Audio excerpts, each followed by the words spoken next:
In the wizarding world, not all magic is created equal. Some talents arrive with your first cry. Others take years of practice, paperwork, and a few scars. Today, we'll draw a bright line between innate abilities you are born with and learned skills you can train. For each one, we'll nail what it is, who shows it, how it works, and the real risks if you get it wrong. Metamorphmagus, innate. A Metamorphmagus is a witch or wizard born able to alter their appearance at will without a wand or incantation. The change can be small, such as hair color and facial features, or a full reshaping of the face and build. Parseltongue shows the practical use of this talent in Auror work, shifting her look to tail suspects and protect targets while keeping her identity concealed. Control depends on mood and focus. Strong negative emotion can interrupt the ability, which Tonks experiences during a period of grief when her hair stops changing. There is no known way to learn this talent if you do not have it by birth, so training focuses on discipline, emotional regulation, and purposeful mimicry rather than acquisition. Legal risk appears when the talent is used to impersonate officials or bypass security, since identity checks often assume fixed features. The value is clear in covert work and escape, but it also creates pressure to maintain a chosen face in public. Parseltongue, innate. Parseltongue is the language of serpents.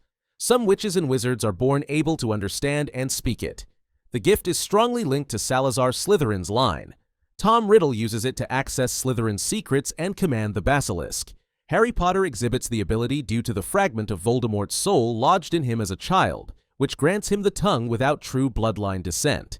Suspicion follows Parselmouths since the skill is rare and culturally tied to dark wizards. That social cost makes secrecy a practical concern in school and ministry settings. Clear articulation matters because doors warded by spoken snake language like the Chamber of Secrets entrance respond to precise sounds rather than English meaning. When the Horcrux fragment is destroyed, Harry loses the ability, which shows that without the innate root, there is no stable retention. Stakes often revolve around access and alarm, since a single phrase can open a vault yet also mark the speaker as suspect. Seer, true prophecy gift, innate. A seer is born with the capacity to deliver true prophecies. The gift is unpredictable and cannot be forced in lessons or exams. Sybil Trelawney, a descendant of the famous Cassandra, works as a divination teacher, yet her real prophecies arrive in trances outside planned demonstrations. The gift tends to surface under stress or when a key listener is present, as with Albus Dumbledore hearing the prophecy concerning the child who could defeat the Dark Lord. Most speech from a seer is ordinary, and true prophecy is rare, which creates a credibility problem in classrooms and at the ministry.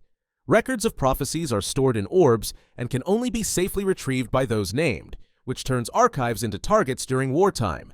The holder must protect themselves because hostile groups treat prophecy as a weapon to steer strategy. The pressure to perform on command is a trap since genuine prophecy resists rehearsal and cannot be reproduced for skeptics. Natural magical strength, raw power levels, innate. Raw magical strength is the natural ceiling for how much magical force a person can channel and sustain. It varies by birth just as physical strength varies. Albus Dumbledore and Tom Riddle demonstrate high output through complex multi-effect spellwork, rapid chaining of counters, and endurance across long duels. Bellatrix Lestrange shows high intensity, though without the restraint and breadth of Dumbledore's craft. Training refines aim, timing, and technique, yet cannot fully replace a low ceiling. That is why some students master fifth-year spells with ease while others struggle despite practice. Unfocused power can rebound, so control is a survival skill. Harry Potter's core strength lets him produce a powerful Patronus as a teenager, but gaps in technique limit consistency. The stakes in war are obvious. High power decides who can hold a shield against several opponents, transfigure the environment mid-fight, or resist mental pressure. Governance tries to temper raw ability through education and close oversight. Obscurial potential from suppression, innate risk. An obscurial forms when a young witch or wizard violently suppresses their magic due to abuse, fear, or social persecution. The repressed power condenses into a parasitic force called an obscurus that can erupt as destructive storms of energy. Credence Barebone is the clearest modern case, raised under a purist anti-magic regime that punishes any sign of spellwork. The child often has no conscious control, and episodes leave physical ruin and memory gaps. Survival into later teens is rare because the strain tears mind and body. Signs can be misread as accidental magic or illness, which delays help. Intervention requires safety, acceptance of identity, and skilled healers. It is not a learnable state, and attempting to induce suppression is fatal. Historical readings of Ariana Dumbledore point many scholars toward an obscurial interpretation, which underscores how secrecy and shame can weaponize a child's own core. Legilimency and occlumency sensitivity, natural tilt, innate leaning. Some minds are naturally permeable or piercing. A natural legilimens reads surface thoughts, emotion, and memory cues with far less training than ordinary witches and wizards. Voldemort displays this predatory acuity from youth. Others have a native stillness that makes occlumency, the art of mind shielding, easier to grasp. Severus Snape blends learned discipline with a temperament suited to closed thought. Harry Potter's mind is unusually open, which strengthens a two-way link to Voldemort and pulls him into visions. Natural tilt does not replace study, but it changes the starting line. Lessons focus on awareness of mental noise, nonverbal focus, and rapid redirection of attention. Failure exposes plans, grief, and fear to an opponent during a duel or interrogation. Success enables deception, resistance to compulsion, and clean decision-making under pressure. Animagus, learned. An animagus is a witch or wizard who trains to transform into a specific animal at will while retaining human consciousness. The process is complex, lengthy, and regulated, with a ministry register to track lawful practitioners. Minerva McGonagall is a registered animagus, a tabby cat, which supports surveillance and rapid response without alarming muggles. James Potter and Sirius Black become unregistered animagi to accompany Remus Lupin during full moons, reducing his isolation and improving group safety in the Shrieking Shack. Training requires precise ritual work, unwavering patience, and careful monitoring to avoid partial or trapped transformations. The form is not chosen by preference but reflects inner traits, which denies cosmetic gaming. Practical risks include exposure if caught unregistered and injury when learning. The reward is movement, stealth, and alternative perspectives in reconnaissance. In war and policing, a lawful animagus is an asset.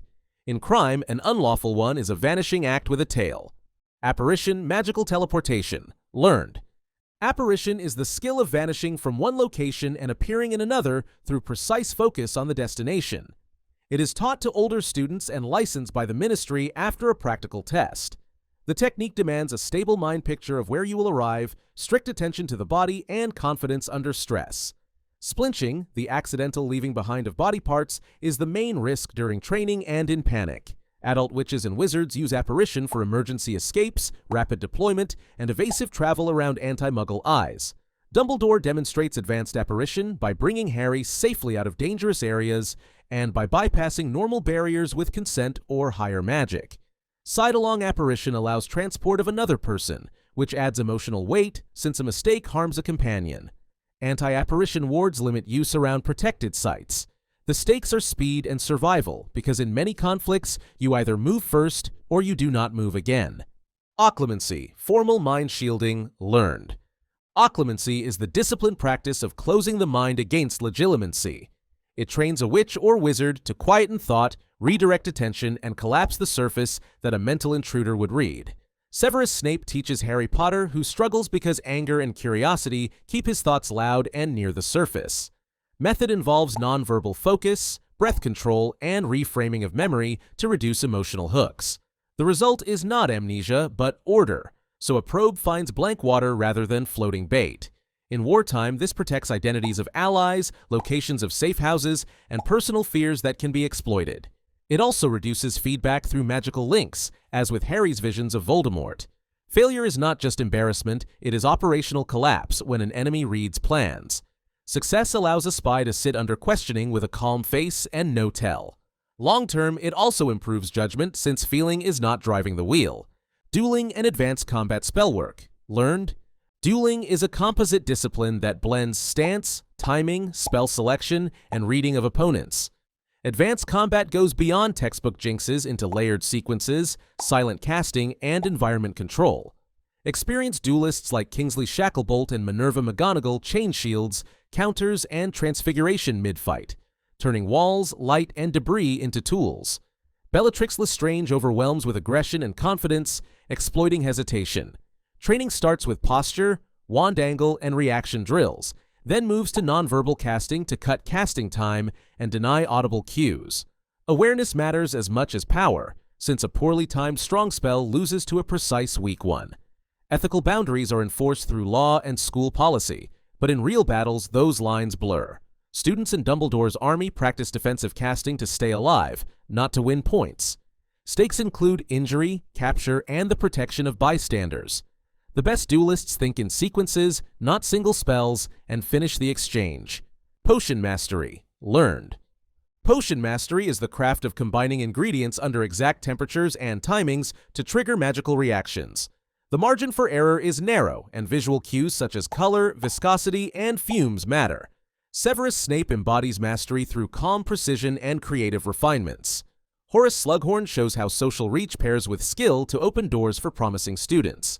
Harry Potter performs unusually well in 6th year by following altered instructions in the Half-Blood Prince's textbook, which shows how method can exceed recipe when written by an expert. Felix Felicis demands patient heat control and sequence discipline, rewarding the brewer with a run of good fortune.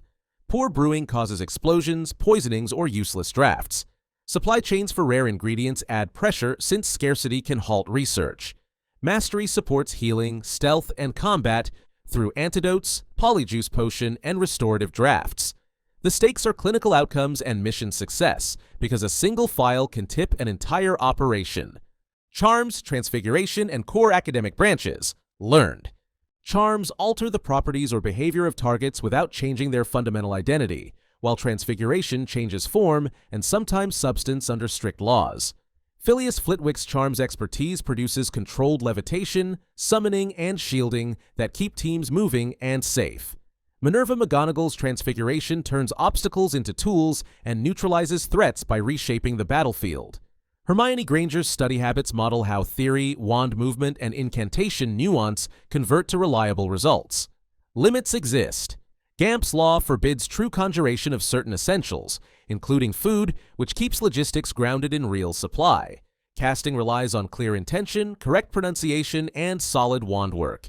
Miscasts risk harm, such as partial transfiguration or unstable charm effects. Assessment across these branches builds the base for all later specialization, from enchanting to healing. In practice, everyday safety, concealment, and problem-solving depend on clean charm work and disciplined transfiguration. The stakes are constant because routine magic fails loudly when the fundamentals are weak.